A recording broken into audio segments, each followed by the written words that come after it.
So what's going on YouTube? Got another video coming at you from the RC Dungeon. I picked up some cheap stuff today.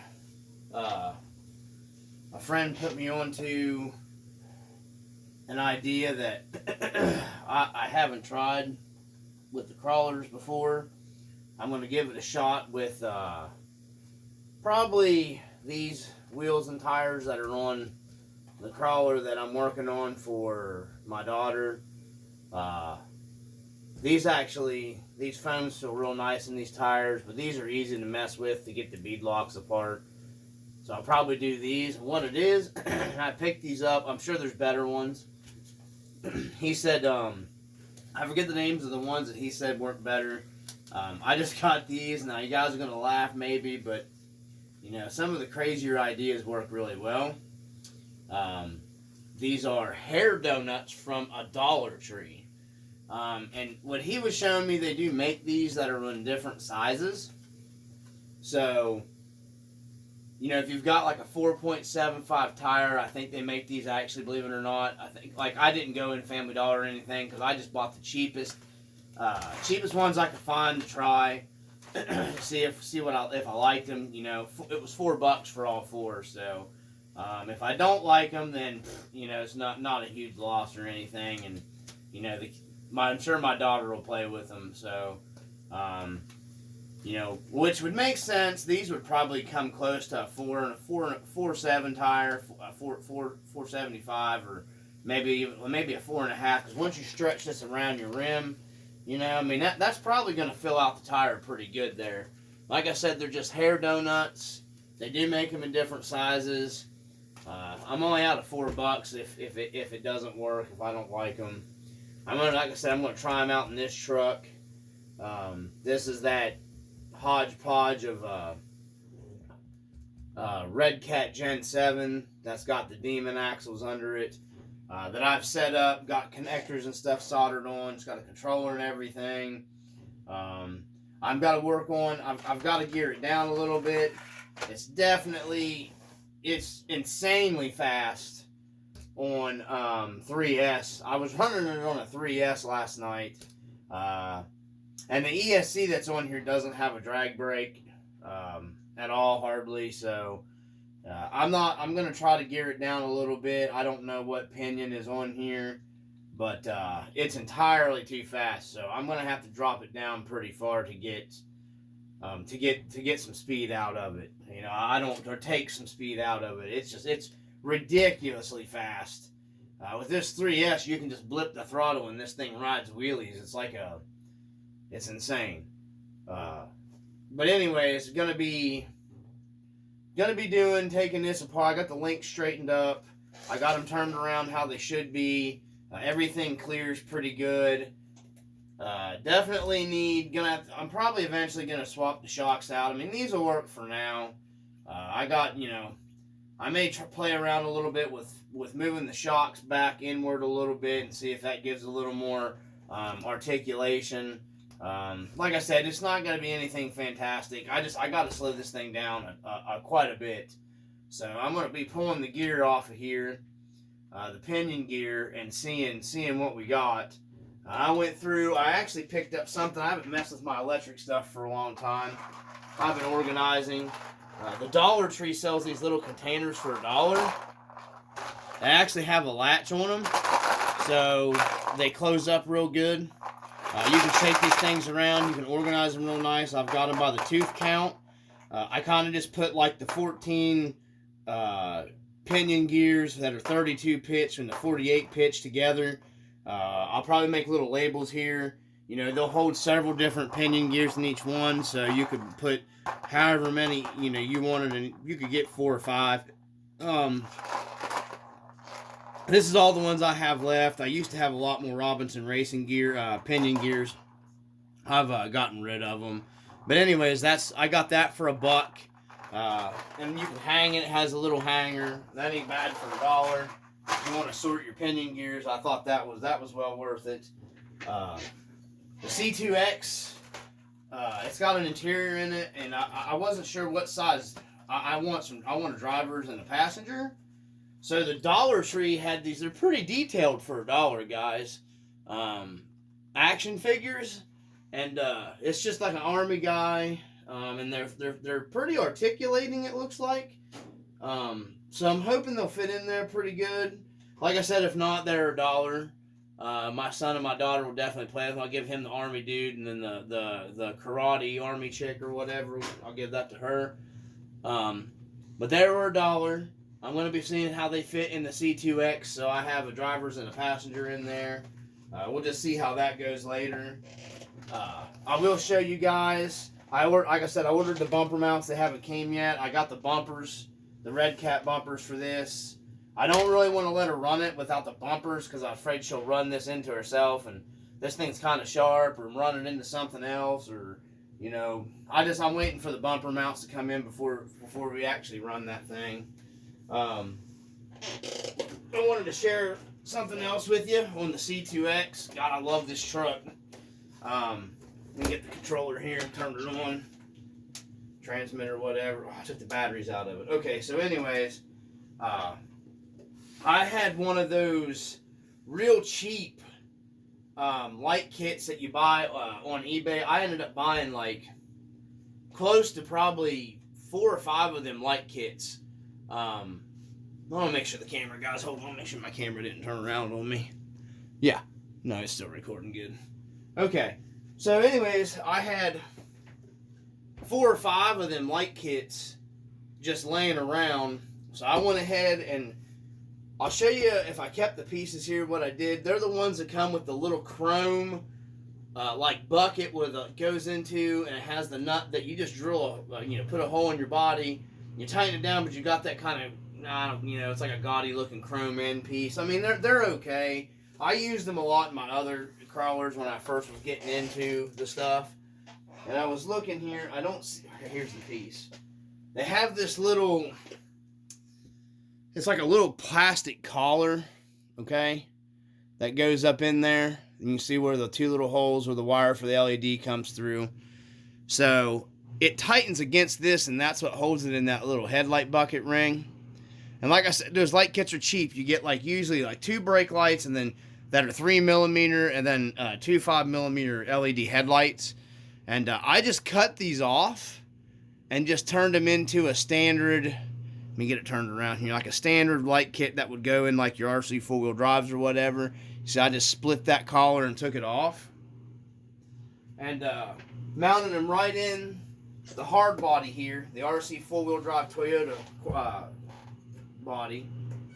And you can see that flipping on, I got real nice headlights here, and then these are tinted yellow already. And I didn't want to put the red in it, but the red actually came out pretty orange, almost like it would have in it. But it worked out real well, and I don't have wiring spilling everywhere because it's kind of a pretty small kit and everything. But there's that. I got some lights wired up in it, make it a little more scale. This truck is like phenomenally heavy. You can work out with this thing. I love it though. Now I'm going to try to get, I don't think the action figures I got from looking in here are going to look like they're big enough, but anyways, I can pick up some bigger ones or dig through my son's room. I'm sure he's got some I could borrow. But anyways, that's what I got. The light kit installed in this. Didn't cost me much.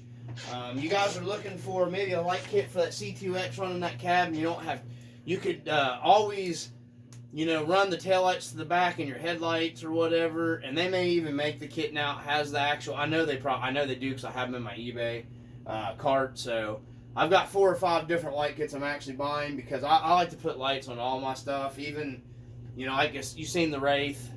I'm even going to do some lights on this thing. I'm going to be putting them in the bumpers because they got places right here for the light mounts. I'm going to be putting them in the front bumper and the rear bumper. That way everything's wired to the chassis on the truck, so you don't have to worry about pulling wires and breaking them or anything. So I'll be putting the lights in the stock red cap bumpers for her, so she has lights in that one. This thing actually, after messing with it a little bit, it surprised me. I think this thing may actually end up going pretty good once I get this thing geared down. Let me get this up here. That's the C2X controller.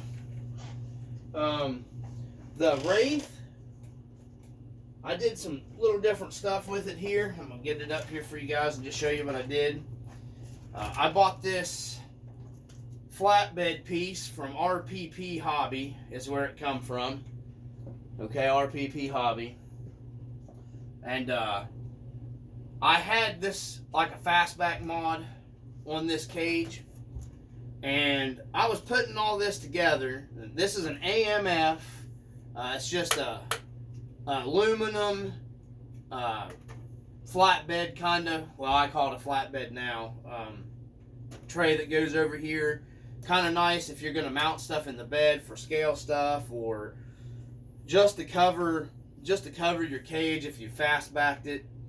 I decided to actually do away with the fastback, the bars here. I like the open flatbed look. I may end up doing like a spare tire here or something, just kind of up through here. I'm not sure. I actually kind of like how it's just opened here.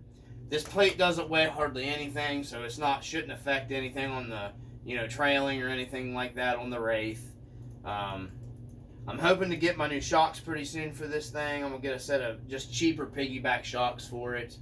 But how this plate comes, it just comes with like a sticky cover. This is the cover off of it over it so it don't scratch or anything.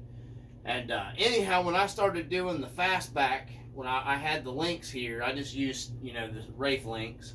I was going to have to actually trim pretty far off into this plate. It would have worked, and I started to kind of grind into it, and I thought, I really like the flatbed look, and I was going to bedline this, but I'm not real sure, guys. I'm actually thinking about trying to take something and make an actual, like, miniature kind of, go around here, make it like it sets down in. I'm not real sure, or I might just leave it the way it is, because, this isn't a super scale truck I'm going with anyways. But I cleaned all my fastback stuff up, ground everything down smoother, cut it back a little further so it looked a little better. I wish I could trim this off flat with the cab, but I can't do that. It'll mess with the integrity of the cage, so I don't want to be trimming that. So anyhow, that's what we got going on with the Wraith and everything. It's all the flatbed part. I like the flatbed look, guys. I thought it looks pretty cool. There it is. I like it better than the fastback. I don't know what it is. I just really like that. I really like that flatbed look on this for some reason with the truck cab and stuff. It looks right. It looks cool. Looks like something you'd see out in the desert. Flatbed, half cab. Rock buggy caged up with the Toyota cab on it. I think it looks real cool. And I love these tires. These Hyrax. Wow, guys, man, these things are phenomenal. As long as it's drier dirt that you're running in here, man, these Pro Lines do. They go phenomenal. The neighbor that runs, he's got several more of a scale crawler stuff, not really rock racer stuff. I know the Wraith's kind of it's a medium point, but I was going up stuff that, his trucks were, struggling with, with some swampers and stuff that he has. These Hyrax tires, these Pro Lines, man, these things went fantastic on this Wraith. And I don't like super heavy trucks, and I got this thing weighted, but, it went fantastic. I could see a huge improvement with these Pro Line tires, so that's what I got going on with the Wraith. I'm going to have some more stuff coming to later, guys. I've got a bunch of stuff that, came in for the Gen 8 that I haven't got yet. Actually getting ready to the Gen 8 came with a remote similar to this. I don't really like these right here. I don't like them. I'm going to pull that out of the Gen 8, put it in my son's rig for him, so he has, so it's when I get onto it, I'm trying to I got like 3 projects going, technically 4 at one time right now, because I'm still working on the Wraith, getting stuff with it. I'm still working on this truck for her, and then my son has that Mighty FC Jeep Ascender, Viterra Ascender. That I've got tons of upgrades in my cart online for it, because I'm going to do all the aluminum upgrades, the steering knuckles, the C hubs, all that stuff. I'm getting going to be doing. I'm just upgrading it off the bat, and then he needs a different set of wheels. We're not going to be running those wagon wheels, so I'm hoping to get. I'm trying to get a little bit for this one, a little bit for that one. That way, come springtime, we got everything ready to go. I can just start working on these, each one a little bit, do videos on it through the winter. That's what I'm going to be doing. Basically, the only thing left for my Wraith is I want the shocks, a shock upgrade for it. And honestly, that's probably going to be just about it for the Wraith. I'm not doing a whole lot. I'm happy where it's at, performance-wise and everything, and I just don't want to change too much more on it, so... But anyhow, if you got a Wraith, which I know this is an old rig, a lot of people don't mess with the Wraith no more. This is an AMF plate RPP hobby. It's really good quality. It's not heavy. It's lightweight. I really like that flatbed look. You could scuff this up, with some sandpaper or whatever, and you could bedline this. I thought about bedlining it, but I kind of like the stainless look right now because it matches the cab. So, but anyways. That's all we got for the Wraith. The Wraith's flatbedded out now. That's what I've decided to keep. How I decided to keep it. Gonna be doing, like I said, some gearing changes with this. I still haven't had time to mess with the honcho. I am gonna get on to it, but his Viterra is gonna take first before the honcho, because I think I'm gonna use the honcho for another one of my trail trucks, and I'm gonna kit that thing out real nice. Lights. A better steel front, nice front bumper. I like the Toyota, the black Toyota cab. Probably going to keep that. I like to see if I can find some kind of scaler interior to put in it. It's set up pretty good. I'm not going to go too crazy. It's already set up real nice. So I've got Vanquish copy wheels that are weighted nice and stuff, and it's already got the RC four-wheel drive, mudslingers that are cut, that are the 475 ones. So I'm not messing around with that too much. I like how he's got it set up. Everything's down low. He's got everything switched to the front and down low and all the weight. So I just got to do a little bit at a time. And anyways, this is what I'm going to get ready to start working on. Going to be changing the pinion gear out on this. I just thought I'd share with you guys, some of this stuff. Like I said, we're going to give these a try. You can laugh if you want to laugh. Really good friend that I've been talking to, that he subscribed to the channel. I subscribed to his. I'm sorry, bro. I forgot your channel's name. Go check him. I'll find next video. I'll try to, maybe I can put some links or something in there. He's turned me on to these things. He really knows what he's doing. He's helped me out a lot, and I appreciate it, because like I said, I've been out of the crawler stuff for a long time. The SCX-10 was like king of the mountain, basically, close to it, when I left the hobby, the Trail Finder 2 had only been out for a little while, and I had one and was just in it for a little bit, and I quit. I got out and sold everything, got into the fish scales, so I'm slowly getting myself built back into the scale crawlers. Anyhow, guys, I'm going to be giving these a try. We'll see how they work. I'll take this thing out the way it is, and we'll see how it goes, and we'll see if we can find it. We won't change anything. We'll take it out to get to a place where I can't go. I'll probably do a video of it, and then I'll come back. We'll switch out the tire foams if these will fit these wheels okay. We'll switch out the tire foams for these and see, take it to the exact same place where I couldn't make it before, and we'll see how they do. I don't know much about these Black Rock tires. They're a Cross RC Black Rock. I don't know, if they're decent or not. They seem pretty sticky. So, anyways, we're gonna give these things a try and see how they work out, guys. They were cheap, $4 for all 4 of them. So, anyways, from the RC Dungeon, I got a lot of stuff I've got to sort through and clean up and go through, guys. So. Keep the brightness and the crawling alive. Peace.